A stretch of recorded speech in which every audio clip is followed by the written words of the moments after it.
So welcome aboard everyone, welcome aboard our Zulu bus. My name is Bob, I'm your guide. We have John as our driver.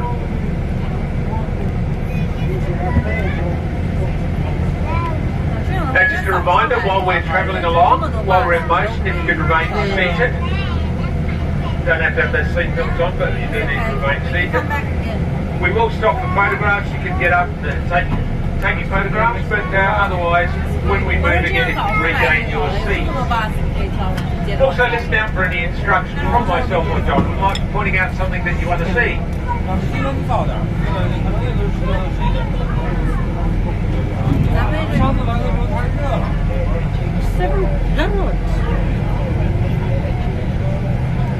So on our right hand side, on the driver's side, we have a sculpture called Shandu. That's that rhino on its back. Shandu reminds us about the plight of the rhino in the wild. If we don't take care of the rhino in the wild, they'll all end up belly up, just like Shandu. Beyond Shandu here we have Wallaby Gorge, where we have our yellow-footed rock wallabies. If anyone goes through Wallaby Gorge, have a look at our rock wallaby. How many did you find? One? There's actually 3 in there. Yeah, you found them all. Yeah, well done. Well done. They are elusive. They do camouflage very well. So I don't blame you for not finding them all if you didn't. Checking out to see if we can find one. Now they come from South Australia. They're locals. Unfortunately they're in a bit of bother, mainly due to introduced animals like cats and foxes that eat them, and goats and rabbits that eat what they eat. So we do build protected areas, we fund protected areas, and we breed them here and down in Adelaide Zoo, and reintroduce them into those protected areas. Our mission here is to connect people with nature and to save species from extinction. We not only save species though, we also save energy. If you have a look on our right hand side, the driver's side, you'll see a solar panel. That powers this gate here. A lot of our gates here in the park are powered by solar power. Now we're just entering our first drive-through habitat. Doesn't look like any of the species that are here are in the lower half, but while we're in the lower half, I'll explain a bit about our habitats. You'll notice that this one is not exactly square or rectangular. Not a lot of our habitats are. And that's for the comfort and mental health of our animals here. Animals don't like squares and rectangles, they like nooks and crannies, they like trees for shelter, they like water sources. We give them all that here at Mornato. Which is why on occasions you may not see all of the animals because they're out in their nooks and crannies that you can't see. We do give them privacy if they want it.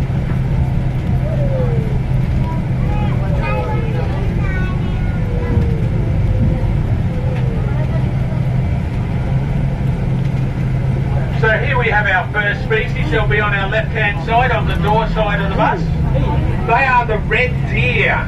The red deer. You'll find red deer on almost every continent of the planet. There is one continent you won't find them on, that of course is Antarctica, but you'll find them on every other continent. They're very common. I like to call them a survivor species, because they can exist in many different environments. Out on the back there, next to the fence, we have our male. You can see he's just growing out his antlers. But believe it or not, he once had a full set of antlers, a huge set of antlers. And about 2 months ago, they just fell out. And that's quite normal. They do. Deer antlers just fall off every year. And then they regrow, like you can see our male doing now. It takes about 110 days to grow to full spread. Fastest growing mammalian tissue, those antlers. So if you see someone or a photograph or video of someone with antlers on their wall, it doesn't mean that they killed a deer. It just means they picked up some antlers.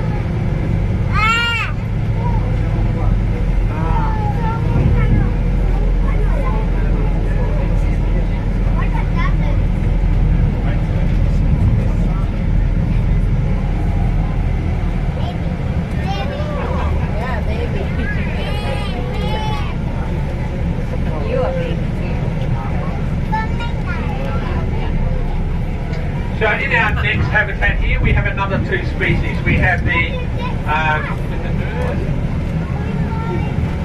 have the North American bison and we have the Mongolian wild horse. Let's try and locate the point. There we are. We have the North American bison, as the name suggests. They come from North America. They'll be on our right-hand side as we come around the other side. Now, North American bison, they were once part of the European herd. Then the ice ages receded. The ice receded from the ice ages, forming those land bridges. And across those land bridges, these bison tromped across to North America, and then they had a wonderful time. In fact, when the Europeans first got to North America, they discovered herds so large that it would take 3 days of riding to ride through.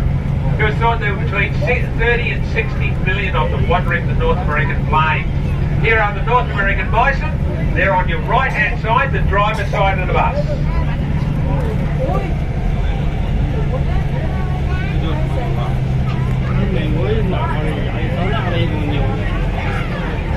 Yes, you're quite right. They in fact are the first animals that came to Mornato Zoo at the time, yes. Unfortunately, they were hunted almost to extinction in North America once those Europeans got there.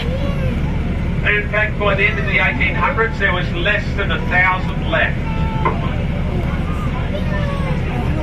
It was decided to try and save the species. Various states and territories passed laws protecting the species, but that didn't work, because in some cases they were already extinct in the area, other cases still hunted.